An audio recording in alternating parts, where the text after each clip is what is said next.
इस वीडियो में हम आपको पैसिव वॉइस करवा रहे हैं और वो भी करवा रहे हैं पास्ट टेंस में। तो पास्ट टेंस के 3 भागों में पैसिव वॉइस बनते हैं। तो एक तो है पास्ट इंडेफिनिट में पैसिव वॉइस बनेगा, पास्ट कंटिन्यूस में पैसिव वॉइस बनेगा और पास्ट परफेक्ट में भी पैसिव वॉइस बनेगा। ठीक है ना। पास्ट इंडेफिनिट टेंस में पैसिव वॉइस बनेगा, पास्ट कंटिन्यूस टेंस में पैसिव वॉइस बनेगा और पास्ट परफेक्ट टेंस में भी पैसिव वॉइस बनेगा। और पास्ट परफेक्ट कंटिन्यूस में पैसिव वॉइस नहीं बनेगा, यानी कि टेंस का जो चौथा भाग है पास्ट परफेक्ट कंटिन्यूस, उसमें पैसिव वॉइस कभी नहीं बनता है। तो इसमें ये आपको ध्यान में रखना है कि पास्ट टेंस में केवल 3 भागों में पैसिव वॉइस बनते हैं। आइए शुरू करते हैं। तो सबसे पहले देखना टेंस के अनुसार पैसिव वॉइस। तो पास्ट टेंस के 3 भागों में पैसिव वॉइस बनते हैं, ये साथ में। तो सबसे पहला भाग कौन सा है? पास्ट इंडेफिनिट टेंस में पैसिव वॉइस।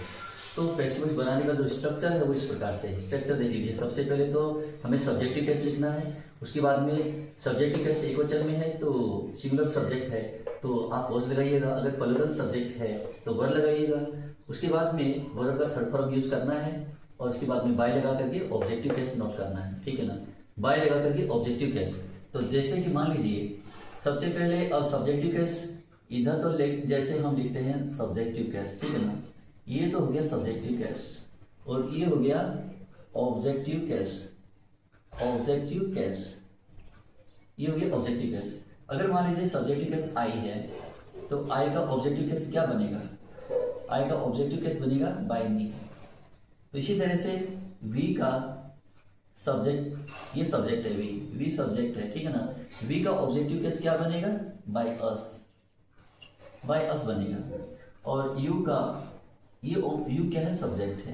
यू का ऑब्जेक्टिव केस क्या बनेगा? यू का ऑब्जेक्ट यू ही होता है, ठीक है ना। तो इसलिए बाय यू ही इसको लिखा जाएगा।